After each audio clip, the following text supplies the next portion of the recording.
Good morning and welcome to another edition of United Way for Southeastern Michigan's What's the Word Wednesday.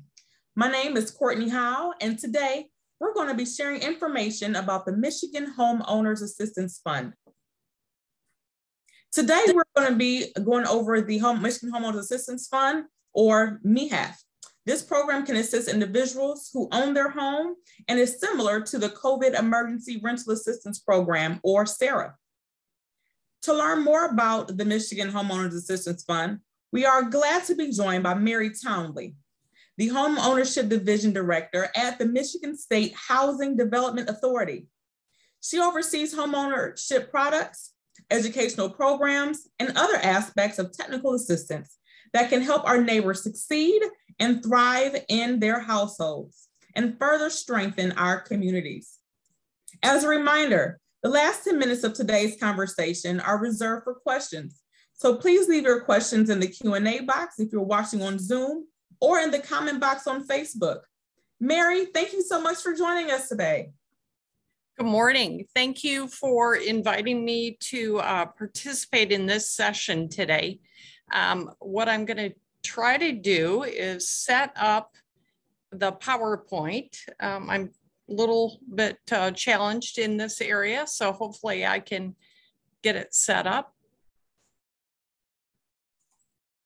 Let's see. Can you see it yet?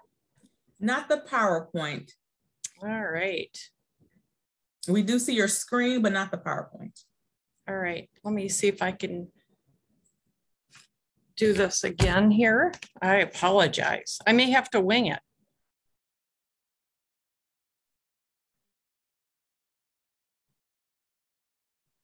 Yep.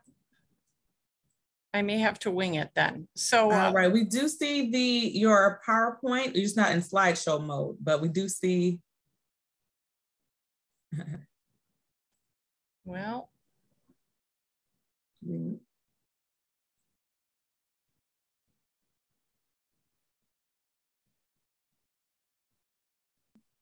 All right, it's on. We do see it on screen. You do. Okay. Now I just have to get it set up so it's only the screen that you say. I apologize.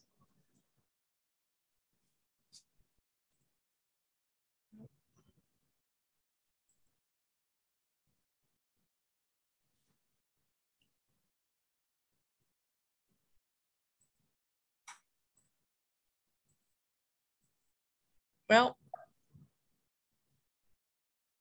can't seem to go to slideshow on top there, yep. Very top. If you see slideshow, if you the very top where it says transitions, animation, slideshow review. Yep. And push slideshow. Okay, here we go. There. Yes, and from beginning. Nope, if you go up, I'm sorry. If you push slideshow again, push slideshow again. Yeah, it's gone now.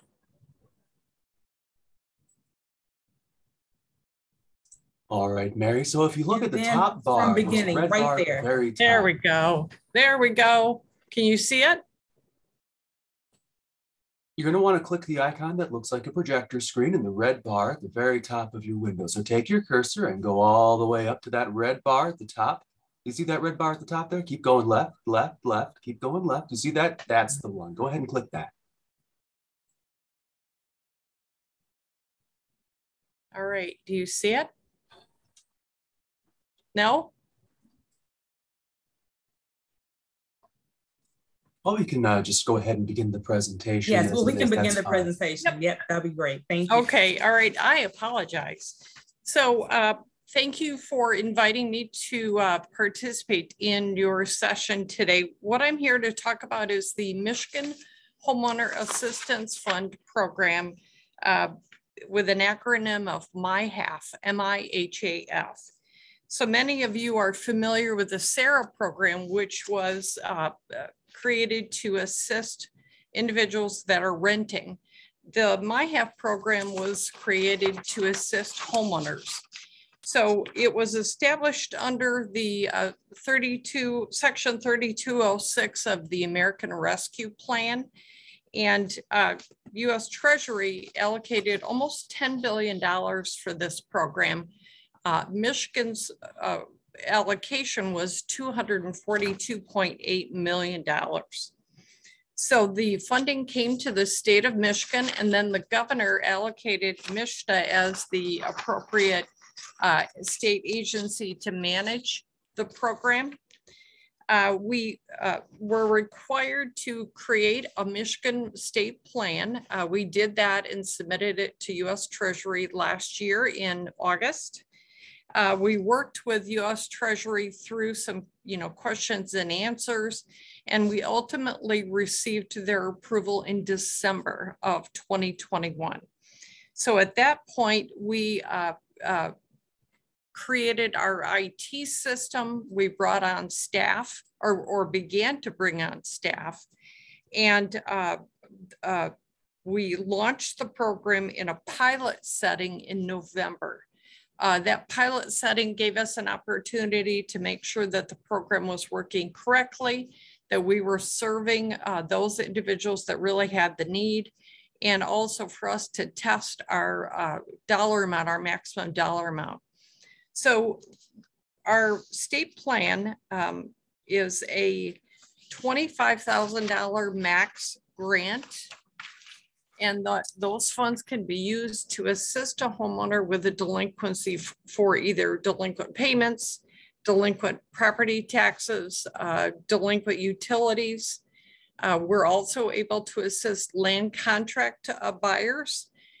In previous federal programs for foreclosure prevention, we were not able to assist land contract holders. This program we can. We also can help individuals that have purchased a mobile home and that mobile home is in a park. So we'll assist with the consumer loan that they may have on the unit itself, and then also on the lot rent. The actual process for this program is done through an operations center here in Lansing. We enlisted the help of Michigan 211 to act as our customer service, for lack of better words, division.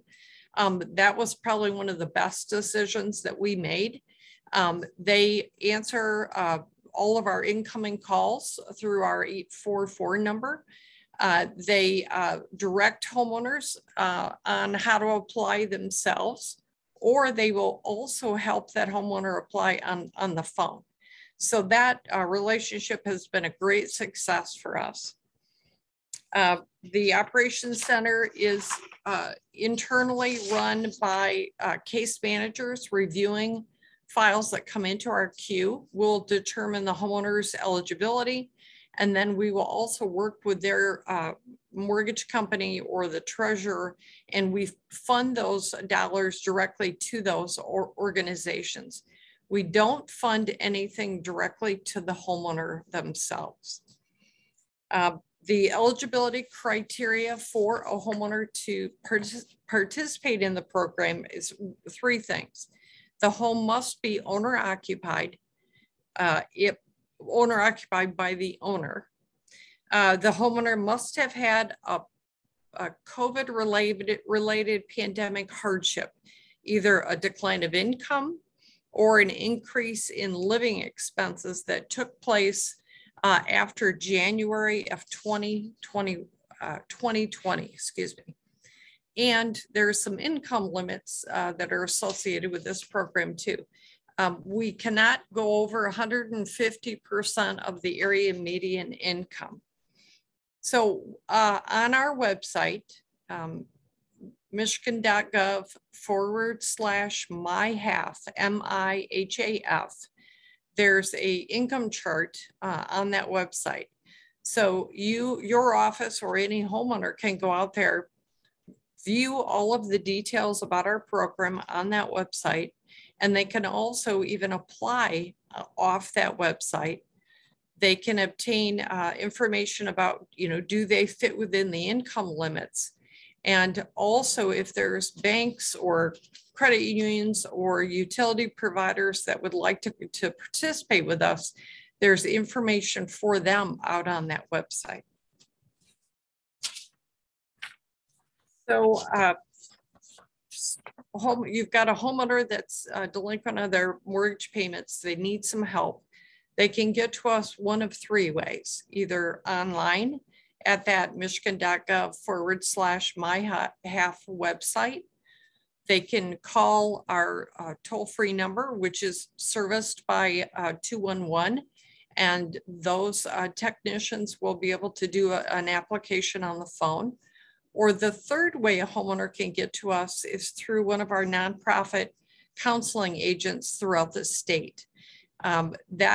Those offices are providing a one-on-one with a homeowner.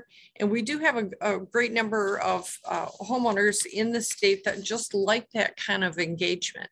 So we are asking for them to assist us with doing one-on-one applications. So the homeowner comes to us, they apply, they submit some pertinent information that we require, a copy of a driver's license, income information, and they fill out the application itself and they attest to the hardship. My team then reviews the transaction, determines their eligibility, and then if they are deemed approvable, we then reach out to their lender. We confirm the delinquency, the homeowner signs a grant. It is not a loan, it's a grant for the total amount of assistance, and then we fund that transaction. So in essence, it sounds pretty easy. It takes us, right now it's taking us over 30 days to get through that entire process, just due to the volume that we're dealing with. I'll give you some stats. Today's stats in our pipeline, we've had over 12,000 homeowners that have reached out to us to help. We have reservations of $81 million of homeowners that need assistance, either mortgage, property tax, and even utilities. We have a total of $242.8 million to assist homeowners. And I'm sure that we will use every dime of that money to assist these individuals in need. We have completed over 1,000 applications and funded so far $3.6 million.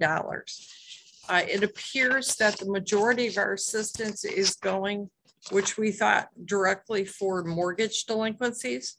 But the second highest, bucket of funds is through the delinquent property taxes. So I'd like to, open it up for any questions that you might have. Mary, thank you so much for the presentation. We do have some questions that are coming in from the chat. And again, for everyone who is viewing, whether on Zoom or on Facebook Live, please enter your questions into the chat box or in the comments section. Okay, our first question is, what if I have multiple properties, but one is in your name and due to the list of death have been responsible for a deceased person's property? Do they qualify?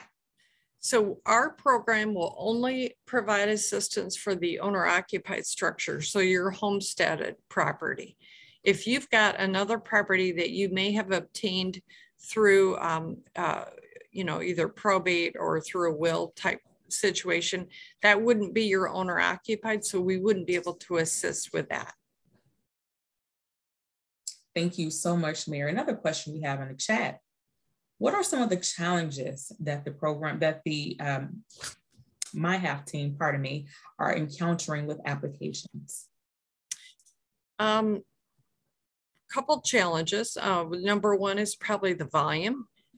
We knew that there was a need in Michigan, but we probably didn't know that there was such a great need that we would receive 12,000 applications in 30 days.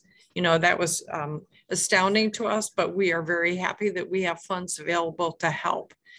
The second challenge is when a homeowner applies for the assistance, they may not have gathered all of the information or the documentation that we need. So they'll submit the application, we'll review it, but then we have to reach back out to them to have them upload the information that was missed. So I would recommend to any homeowner that is up in the process of applying, look at the required documentation list on our website first, pull all that information together so that you have it handy. And as you apply online, you can take a photo of each of those documents on your phone and you can upload those in your application. So it creates better efficiency for both the homeowner and for my office. That's great information. Thank you. We have quite a few questions, so we're really excited. Good. Are there resources for those that exceed the eligibility of the 150% area income? If you have individuals over the 150%, I would strongly encourage that they all be referred directly to their lender. All of the lenders have a lot more tools in their toolbox, you know, this time around than they did, you know, 10, 15 years ago. The mortgage companies now, all they need to do is confirm with the homeowner that the delinquency was caused by the COVID pandemic, and then they automatically create a loan modification for that homeowner. So that's a great first step. The other referral is maybe to one of our homebuyer educators or our counseling network. They can help that homeowner evaluate what their expenses are and help them with some modifications, perhaps to a budget. So that's also a really good resource. Wonderful. Thank you so much for sharing. We do have a request. Can you discuss more about the land, if land contracts are covered, and can you kind of go over that information? Sure. So yes, land contracts are covered. The purchaser would apply online just like a regular homeowner. We would ask for a copy of your land contract agreement, and you would also have to meet our eligibility criteria, which is you have to occupy the property, you can't exceed 150% AMI, and that you have a COVID-related hardship. So it would be exactly the same. Once the homeowner or once the land contract purchaser is deemed eligible, we'll reach out to their owner of the property and verify the delinquency with that owner. Perfect. Thank you so much, Mary, for sharing. Another question, do you have a process for fast tracking cases that are at more imminent risk? For example, applicants that are currently in court? So we must step in prior to the foreclosure sale. Okay. So if you're a homeowner and you are, over 120 days delinquent, the lender has filed foreclosure proceedings, you can click a flag on your application to tell us that's where you are in the process. That red flag for my staff is once we, get through the pipeline, we're going to assign those red flags first so that they do get more of a rush process. I can't guarantee it's going to be 24-hour review, but we are escalating those red flags. Perfect. Thank you so much. Another question. Can you talk more about the proof of hardship requirement for the application? Really, what should the applicant, how should they show proof of hardship? Is it, again, income changes or death in the family? Can you kind of talk about what those qualifications are for hardship? Sure. The Treasury guidance is a decline of income or an increase in living expenses. So in the application process, there's a section that they have to provide a narrative to us explaining what their hardship is. So if it's a decline of income, I would just say the homeowner provide details on that. You know, I was laid off for 6 months, or my hours were cut. You know, just give us some explanation of, you know, when the hardship started and what was that hardship. If it's an increase in living expenses, you know, do the same thing. You know, starting June of 2020, I had, you know, 4 other family members that had to move in with me, and that increased my living expenses. That's what we're looking for, either the income component or the increase of household expenses. Great, thank you so much for sharing that. We have a few more questions I do want to ask. What is the general turnaround time for when someone applies to when they will receive their grant dollars? So right now it's about 30 to 45 days. And that's just because the volume that we got, you know, the first couple of days, the volume was reasonable and we could deal with it. But now since we're over 12,000 units, it is taking us about 30 to 45 days. Wonderful. Thank you for sharing. And again, since the funding assistance is being distributed directly to the lending banks, are there any lender restrictions applicants should be aware of? You know, I'm not aware of any lender restrictions. That would have to be a conversation between the homeowner and their lender directly, the two of them. What I do know is, for instance, let's say your homeowner is $30,000 delinquent, and my half program will only fund $25,000. It's up to the homeowner and the lender to come up with a plan on how they're going to deal with that remaining balance. So, you know, I've got the funds, I notify your lender, I ask the lender, will you take our funds? And the lender says, yes, I will. And I'll work with that homeowner on the remaining balance. So that's kind of the network of discussion that'll take place on these transactions. Got it. Thank you so much for that clarification. I know a lot of people are happy to hear that. Yeah. Another question we have from the chat. Does this cover property taxes and insurance if the mortgage is already paid off? It does pay for property taxes.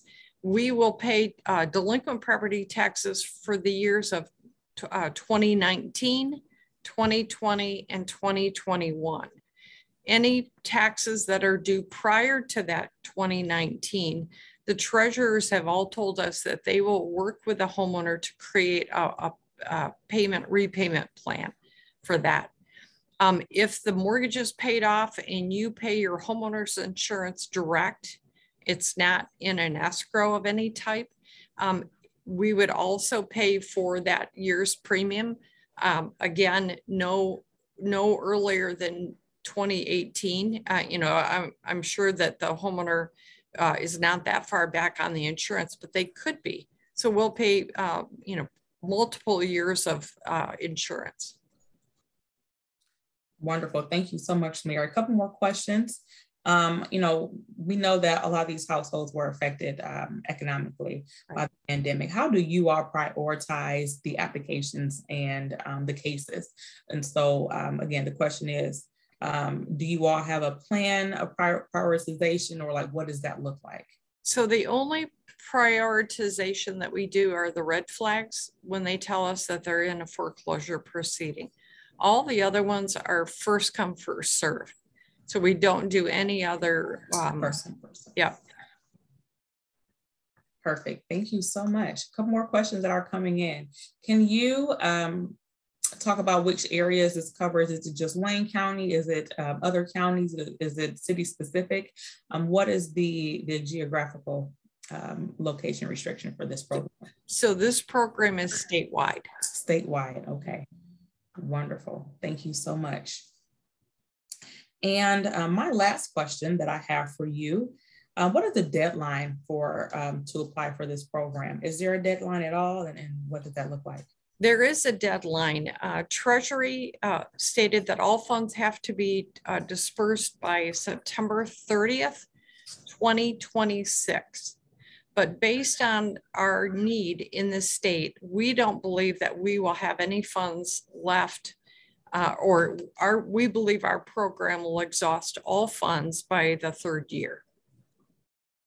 Okay, so so for applicants, they have until what day specifically, or is there a year specifically that they have to apply, to submit their application? They would apply until we've exhausted all funds. Okay. Okay. Yep. Thank you. Yep. Thank you so much. Well, Mary, we really appreciate the time that you've taken to educate us on this program. And again, for those of you who are viewing, you can find more information in the chat box and all the resources and websites for the MyHalf program. And I just wanted to share a few updates with you as we conclude.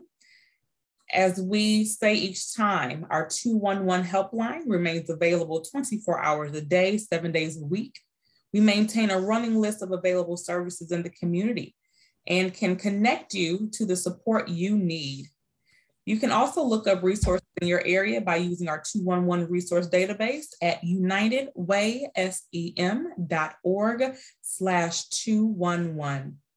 This includes mental health resources, so please don't hesitate to call or visit our website if you or anyone that you know is in need of help. Our next town hall will be on April 13th.